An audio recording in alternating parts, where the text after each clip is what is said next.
Okay, good morning, everyone, and thank you for joining us this morning for a very important topic, Microsoft's new commerce experience and what you must know.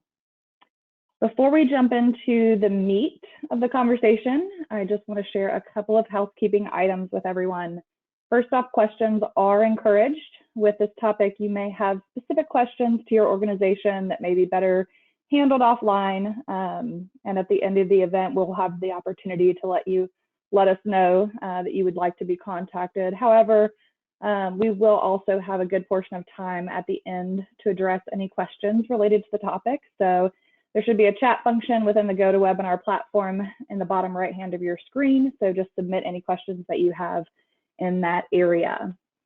And as always, we record all of our online events here at NetGain. So we make them available to attendees within 2 to 3 days of the live event. And then we will also add it to our netgainit.com website under the resources section so you can access it there after the fact. That is all the housekeeping items. Now for introductions. I am Megan Reed, the VP of Marketing at NetGain Technologies, and I'm joined today by NetGain's Director of Professional Services, John Addons. John, would you like to share a little bit about yourself? Absolutely. Thank you guys all for joining our webinar. We hope you get some good information from it. I am the Director of Professional Services here at NetGain. We do a lot of business in the cloud, and also joining us from the shadows is 2 incredible members from the ProServe team, Rebecca Bennett and Dustin Nichols. So they're going to be here to fill in some gaps if we need to get deeper into any of these topics. Perfect. That sounds wonderful. Thank you, John. And now to the meat of our discussion. Microsoft is making a lot of changes, and we want to help each and every one of you understand these changes, why they're happening, what's changing, who's affected, and potentially who isn't affected, when the changes will take effect, and review important dates and promotions that are offered by Microsoft. So once we conclude those items, we will jump into any questions that you have. So just please remember to submit those as they come up. One thing that I want to start with and just make clear to everyone is that these are not NetGain changes. These are all changes that were initiated by Microsoft. Microsoft is communicating to partners like NetGain with this information. We just feel that it's really important to help the business community understand these changes so that you can make the best decisions moving forward for your business. So, John, can you help us understand why Microsoft is making these changes?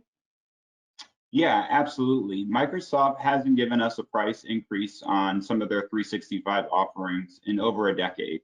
And I'm sure we've all enjoyed having Exchange, some of the common functions, but we forget that Teams was added in, OneDrive was added in. There are a lot of services that Microsoft has added in over the past years. And, as much as we hate to see that we're going to be paying more for a service, I still think that we're getting a pretty good deal. The amount of efficiency that Microsoft's 365 packages provide for our businesses is enormous, and it only is growing. So as much as we hate to see changes, I think they are just. Yeah, most definitely. I mean, they've added a lot of additional innovation with communication and collaboration tools, like you mentioned, with Microsoft Teams, security and compliance improvements, AI and automation. So yeah, I think it was surprising to me when I actually saw that they hadn't had any sort of price increase in the past 10 years. So I guess it's time, right? So now that we understand more about why Microsoft is making the changes, let's get into specifically what is changing. So John, can you help us understand this? Yeah, absolutely. So the big thing changing is the new commerce experience from Microsoft. So now Microsoft is requiring subscriptions to be purchased through the NCE, the new commerce experience. Previously, we used a more standard CSP model that would allow us to add, remove licenses whenever it seemed fit. So whether you're purchasing these services through an MSP like NetGain, or you're going direct to your tenant and using your credit card, you're still going to be affected by some of these changes.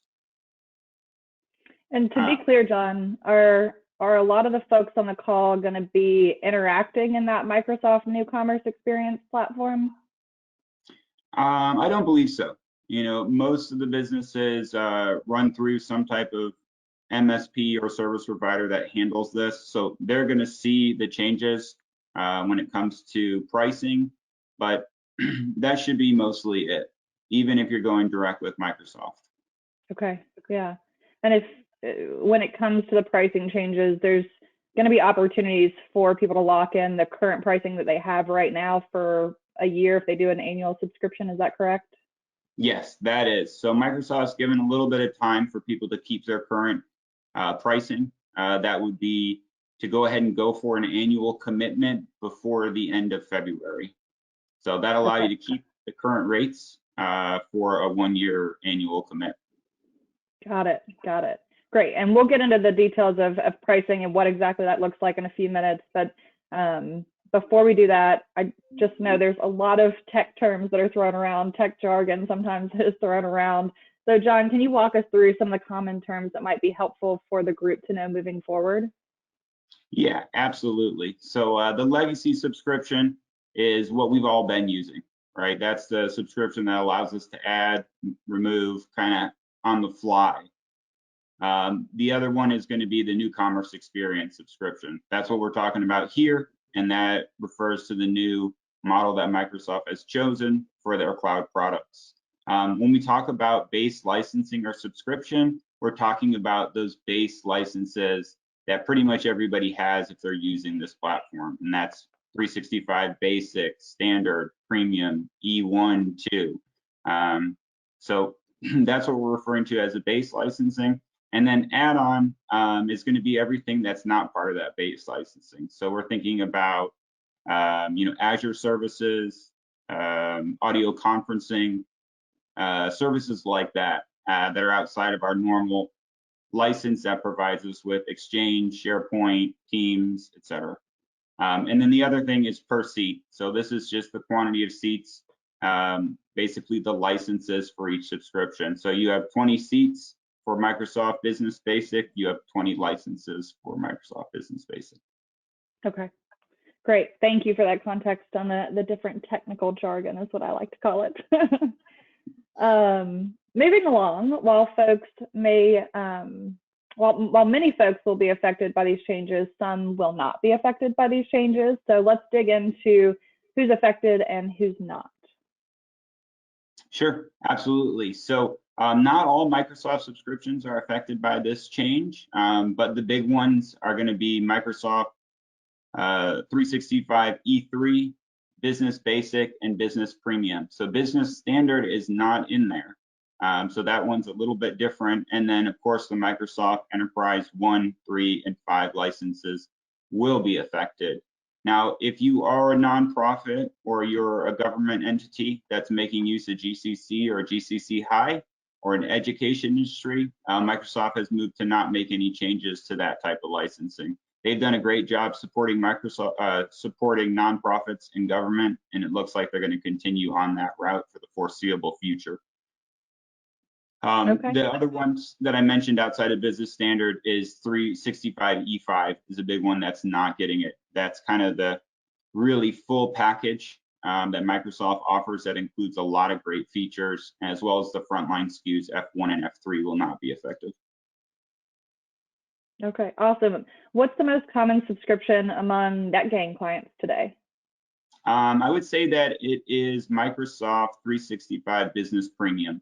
That's a great subscription that gives you more security, more space, hits a lot of these add-ons, like some of the Azure identity protection, the ability to use Intune. So that's probably our most used subscription because it does cover most of the needs that our clients have.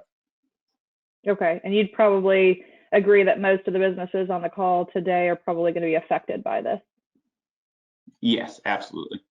Okay, cool. But there are some, nonprofit, and then like John said, the government. If you're on the GCC or GCC High subscriptions or contracts, then those would in the educational industry. So, and then the ones below that are the Microsoft 365 E5 and Business Standard and Frontline F1 and F3 SKUs. So But like we said, a lot of NetGain clients, and I suspect a lot of the people that are on this call today are probably in that Microsoft 365 Business Premium or something along those lines.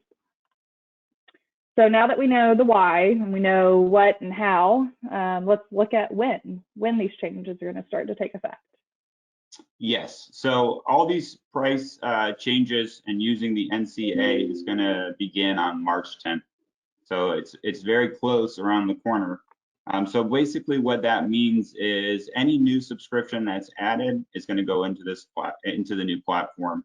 However, if you do have an existing subscription, say you already have 10 business basic licenses, and that needs to maybe be increased, you can make that change for the time being up until July 1st. So at that point, everything is going to have to be on the new platform.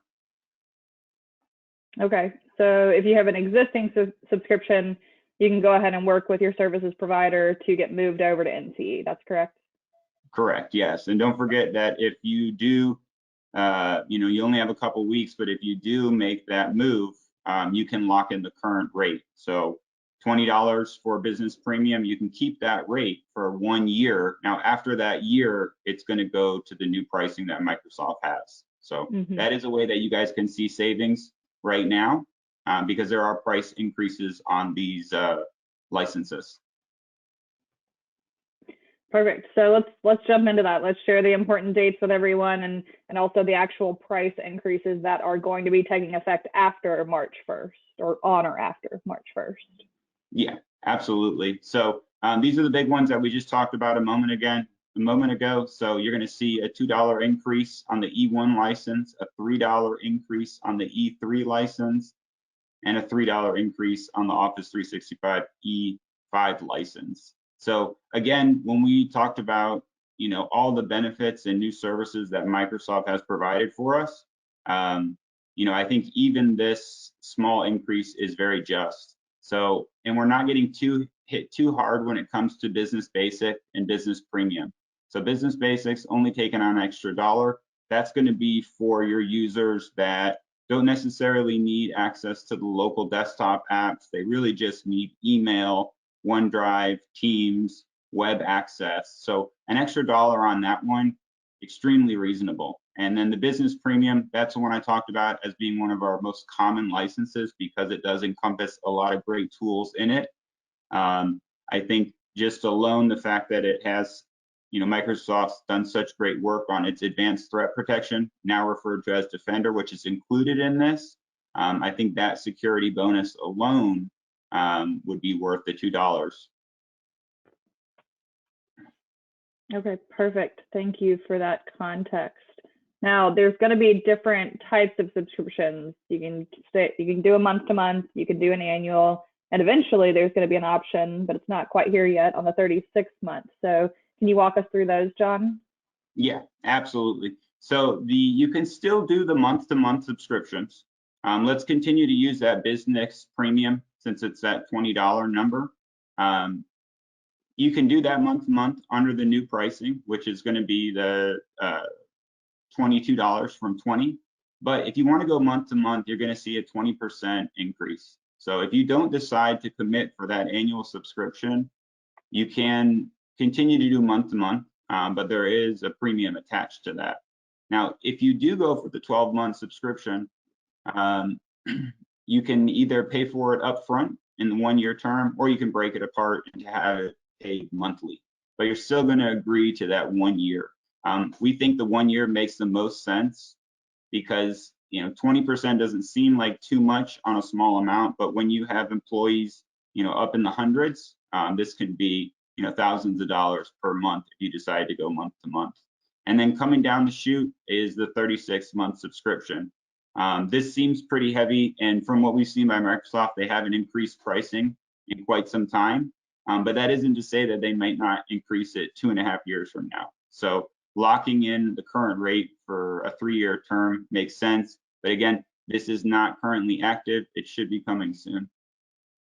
Okay, yeah, and can a business do a mix of an annual and a monthly subscription? Yeah, absolutely. So For example, if you have 50 Microsoft Business Premium subscriptions and you know 40 of those subscriptions are going to be definitely there for a year, you can go ahead and go annual with those 40, and then you can have 10 on a monthly subscription. Same situation, different example. Say you have 50 business premium subscriptions and 10 business standard subscriptions. So you can choose to have the business premium ones. Those are maybe your executives, leadership that aren't going anywhere. Stick on the annual, and then you can have your business standard go to month to month. Okay. And can monthly term subscriptions be changed to annual term subscriptions? Yes, at the end of their monthly cycle, they can be moved into an annual subscription. However, that's going to start that annual clock at that point. So if you did 3 months on month to month and you convert to annual, you're going to have 12 months on that subscription. It's not going to prorate and give you 9 months on the annual because you already did 3 months on a month to month. Okay, that makes sense. It does. And I know you mentioned this a little bit earlier, but I want to break it down for people because if you do select the month-to-month agreement, what does that mean for the business? Yeah, so I think month-to-month agreements make sense, even though it has that 20% premium on there, because a lot of businesses may have seasonal workers, they may be camps, they may have something where they do have a large amount of employees that come in, say in the summertime, but they know they're not going to have them come the end of August. So in order to capture 50 licenses during that time, that makes sense to go with month to month if you know you're not going to have them at the end of the summertime. So, and the other thing when it does come to these annual subscriptions is there is no cancellation on it. So once you commit to that 1-year term, you're really married to it. So that means that if you do buy 50 business premium licenses and you commit to 1 year on it, and then all of a sudden, you lose half of them, you're still on the hook for that remaining 25 users that are inside that subscription. So the month to month gives you a lot of that flexibility and agility, but it does come with a cost. Okay, so to sort of sum up what you're saying, it might make sense if you've got 50 users that you're going to have using it for an entire year, go ahead and get an annual contract for those 50 users.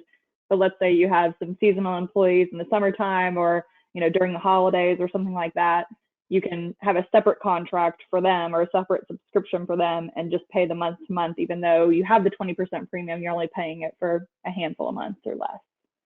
Yes, that is correct. That is correct. Yep. And a lot of times those month-to-month smaller subscriptions, normally we see them coming in as business basic because it is a counselor or a camp member, and they really only have use for the cloud-based apps. They need Teams, they need email. So that's the lowest cost one with only the $1 increase on it. So if you get hit on that 20% for the month to month, it's not as bad. So. Okay, yeah, that makes sense. And I think I had heard where you can continue to pay an annual contract on a monthly basis, but you're just locked in for that year. Is that right? Correct, yes. So whether you pay up front for that year or you decide to break it into 12 installments, you're going to pay the same amount right now. There is no benefit to pay up front other than you guys can have a little bit more cleaner accounting on your books. Okay, that makes sense. And add-ons is sort of another piece of this conversation here. So can you walk us through, I know you mentioned add-ons earlier. Yeah, absolutely. So add-ons are part of this whole process, and the majority of add-ons are going to be an annual subscription as well. So if you needed to add Teams conferencing for 5 of your users, that would be a 1-year term on that. So what's interesting here is say you have, 10 users and you do want to add audio conferencing for them 3 months down the line. So when you add audio conferencing, you're making agreement for those licenses for 1 year. So that's not to say that, say Bob leaves the company and Jenny replaces them. Now you own that license for this term. You can move that license over to Jenny. So it's not completely attached to the user that's making use of that license. They can be moved around within your organization. So even though that person may be gone and you guys have that license, that's fine. We can slide it over to Jim or Jenny or whoever it may be. Okay, so there is some flexibility in that. Mhm. Nice, very nice. Okay, and finally, just Microsoft is, I know they're offering some promotions, a couple of promotions to help businesses make these adjustments. So can you walk us through what those promotions look like? Yeah, absolutely. I hit on this a couple times, but I think it is key to try to lock in your current pricing right now. So if you're able to do that, I know that NetGain has reached out to our clients. Our account managers are speaking with them to try to get them onto this annual commitment sooner than later so that they don't have to get hit by the new pricing structure.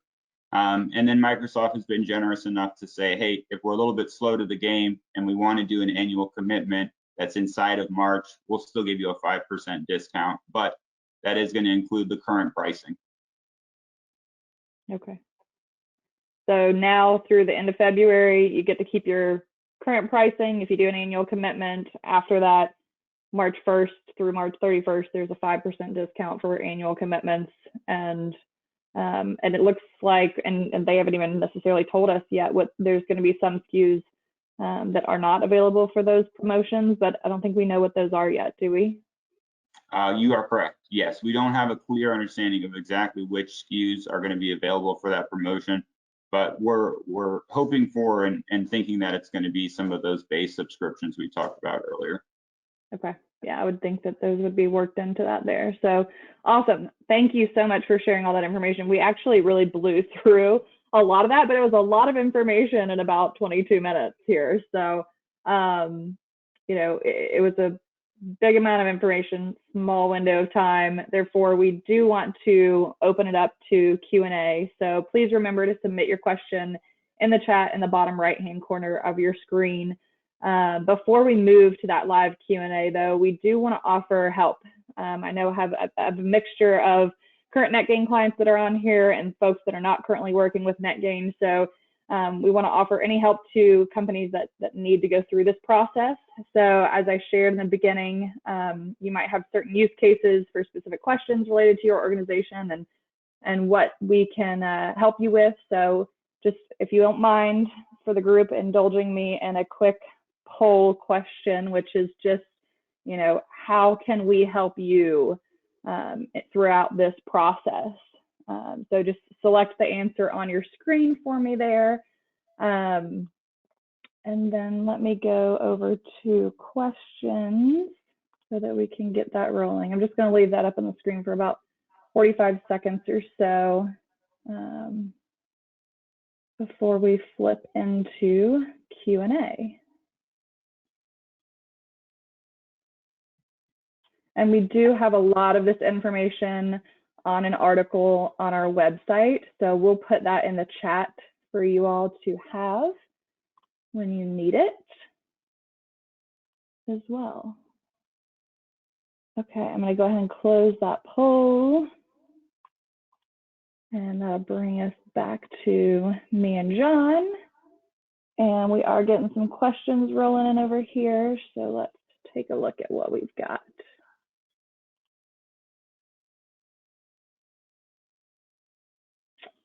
Okay. Let's see. Will today's presentation deck be available to attendees? Yes, it definitely will be. We will provide an email after the fact once we get the recording all brought down and uploaded for viewing. We will add that and the copy of this presentation to an email to everyone who attended today. So I can take that one.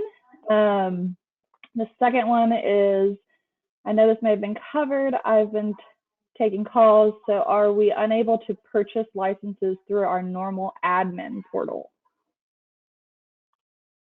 Are you, in that sense, are you talking about you guys are using credit card kind of directly through Microsoft's admin portal to purchase licenses? If that's what you're getting at, then yes, you will still be able to do that. You'll just see the new price increases, but it shouldn't change your normal behavior inside the 365 admin portal when it comes to adding and removing licenses. Okay. Let's see. I believe we have an annual subscription with monthly billing. I'm not sure when my annual renewal is. Can I renew it now to lock in this pricing?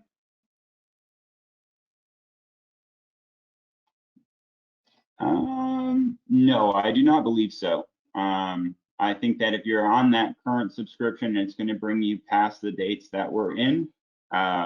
You're going to be subject to the new pricing that's going to come through, because your current annual subscription is going to bring you past where we're at right now, and then you'll realize the new pricing models.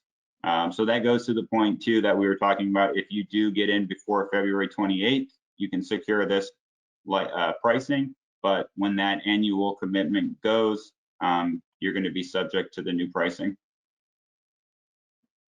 Okay.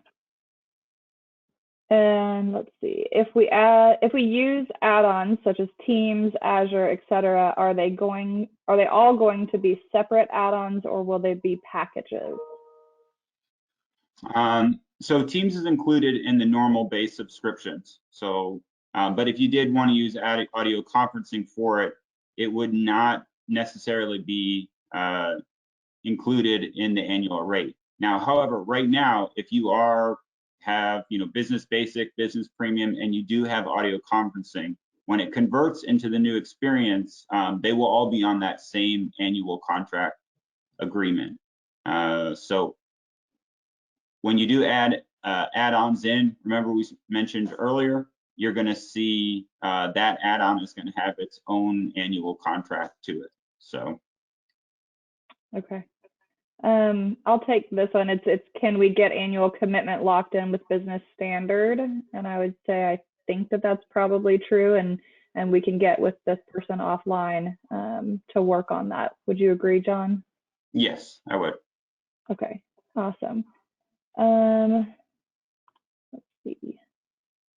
I may have missed it, but will this affect the project plan licensing as far as the yearly subscription goes?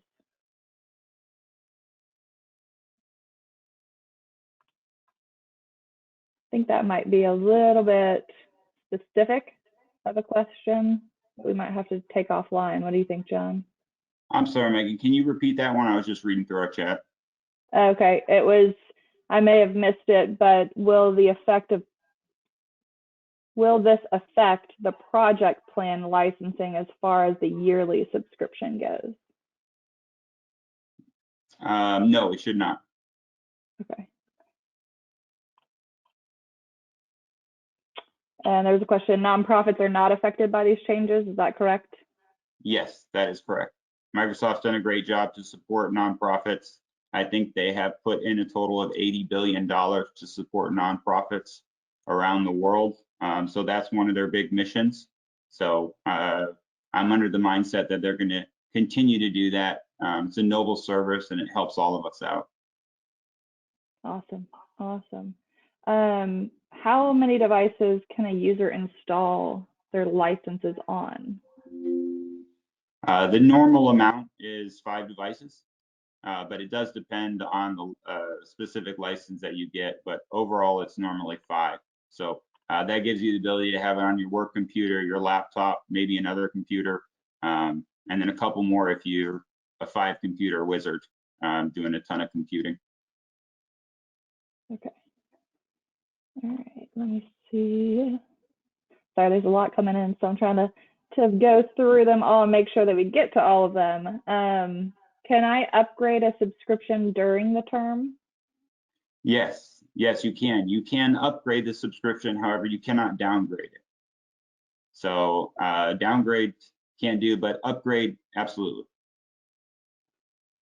Okay, I think we talked about this, but if they have 10 subscriptions and one of the employees leaves, can I reuse it for a new employee? Yes, so remember, you're buying the license. So you could technically have 100 people inside your Microsoft tenant, right? And you could have 10 licenses. So you can move that license throughout those people if you wish. So, and then if that one user does leave and someone else is going to fill a slot, So that license can just be unused for a moment, but it's still going to be in your bag full of licenses that you can apply to different users. So no problem. You can definitely assign it to Bob or Jenny or whoever our examples were earlier that recently joined the company. Okay. Yeah.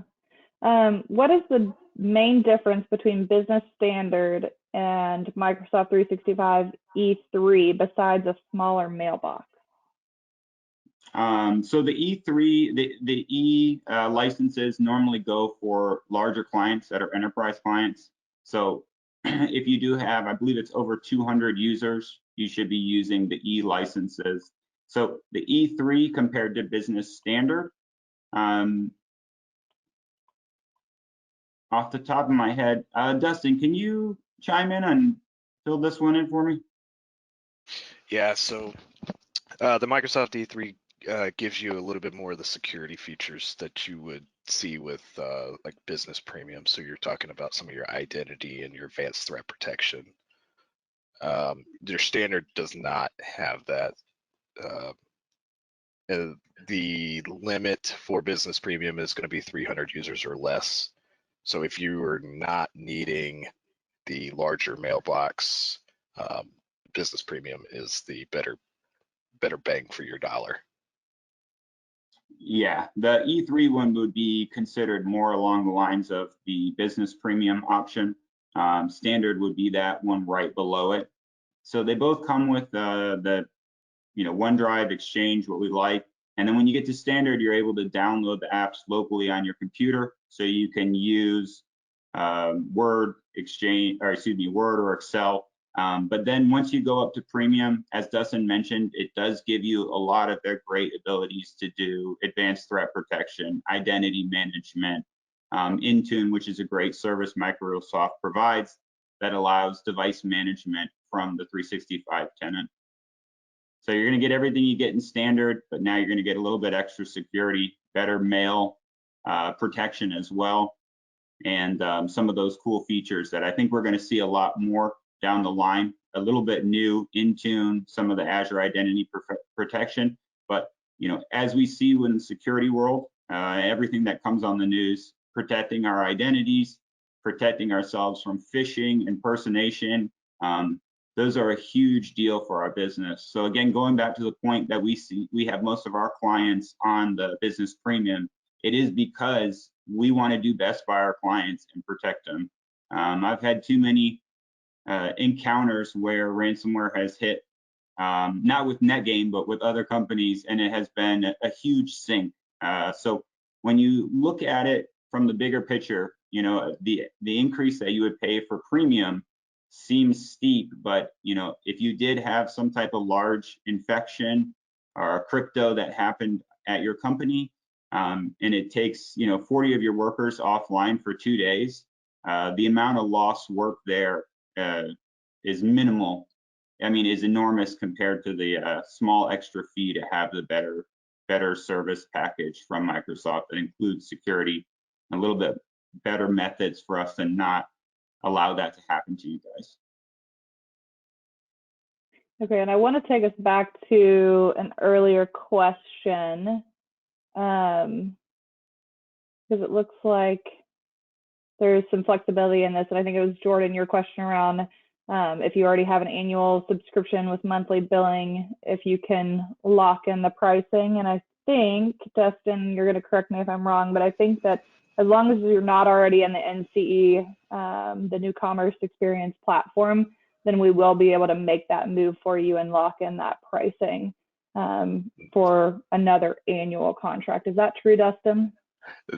That is correct. I misunderstood what that question was, and I thought the person might have already been in NCE. So, got it. Yeah, as long as you're not in NCE, we can definitely get you locked in. Okay, perfect, awesome.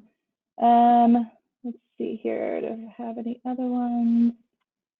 I have interns during the summer who require subscription. Do I have to purchase full year subscriptions for them? No, I would recommend not purchasing the full annual subscription for them. If they're only going to be there for 3 or 4 months, we can do the math and see that that's not going to work out. However, if those licenses are able to be shifted to somebody later on in the year, let's use that camp example. So you have some interns coming in, they're going to help with camp, counselors, and then at the end of the camp season, maybe you have a lot of people coming in for accounting, to work holiday parties. So if you know that you can shift those licenses over to other users, I would say go with the annual. But if they truly are just going to be there for a short period of time, maybe the intern's going to do 6 months, unless you expect to have new interns come in at the end of their term, I think that the month-to-month makes sense. So the month-to-month is good because you have that flexibility to go in and out. So if you're expecting that there's a chance that you might lose 40% of your employees, you know, that's something you should consider before you maybe go for another year on that. However, if you're losing 40% of your employees, we might be in a tougher situation than just moving the license around and taking that hit. Okay. I'm just trying to read this next one to make sure that I phrase it correctly. We are confused. It's okay. We can help. Absolutely. We have premium. Does the per seat license include Azure and Defender going forward, or will they be separate add-ons? What exactly would be the add-on for an existing premium customer? So those will be included in that same package structure. So Defender, ATP, Azure Identity Protection will still be included in that. So the add-ons that we're talking about are like, outside of that. So that would be audio conferencing, some of the other, so you can actually have a standard license, and then you can add on to it, Microsoft Defender for 365. You can add on to it advanced threat protection, some of these other services. So we like Business Premium because it includes those services already in there, but you do have the ability to kind of, take those services a la carte if you would like, but remember they're going to stick to that agreement, that annual commit on those. So if you need those services, again, I would recommend going with Business Premium. It really is a good solution if it makes sense and you guys need the apps and you want to have that extra security as well. Okay, awesome. All right, I'm going to give it just another second or so to see if any other fun questions trickle in here. But like I said, we do have this recorded today. We will get the recording out to everyone. We will PDF the PowerPoint slides and share those also with everyone for you to have that on hand afterwards. It does look like that is wrapping all of our questions here. I don't see any other new ones trickling in, but I do appreciate all the questions that you have put in here today. So thank you very much. I want to thank you, John, for deciphering and sharing all this information from Microsoft to us. And I also just want to thank everybody for attending and participating today. Again, like I said, it is recorded. We'll get it out to you in the next couple of days. As always, we want to work to improve these events with your feedback. So please just take a minute to fill out the survey that appears right in after the webinar. And it does look like somebody snagged a question in here real quick. So I'm going to try to take it since we have some time. If I need Teams audio conferencing and have Business Premium, how much is the add-on per user? I believe right now it's going to be $4 per user for audio conferencing. So that's not included in that base subscription. That would be a separate add-on. All right. Well, I think that takes care of it today. We sort of blew through that a little faster than I necessarily expected, but we did get a ton of questions. So really appreciate everyone's participation here today. Like I said, we're always looking to improve these events. So please fill out the survey at the end of the event. Thank you so much for your time. We hope you found value in the information. If you need to have conversations offline, don't hesitate to reach out to us. There's contact information on your screen there. And just, I hope you have a wonderful rest of your all's week. Thank you, John. Awesome. Thank you, Megan. Thank you, everybody, for joining. Thank you, Dustin and Becky. as well. And, we had mentioned what we provide here at NetGain, but we definitely spent a lot of time going through this in order to pull out the parts that are relevant. But any questions that you guys have, please feel free to share them with us. And thank you guys all. Agreed. Thank you. Have a great week, everyone. All right. Thank you guys.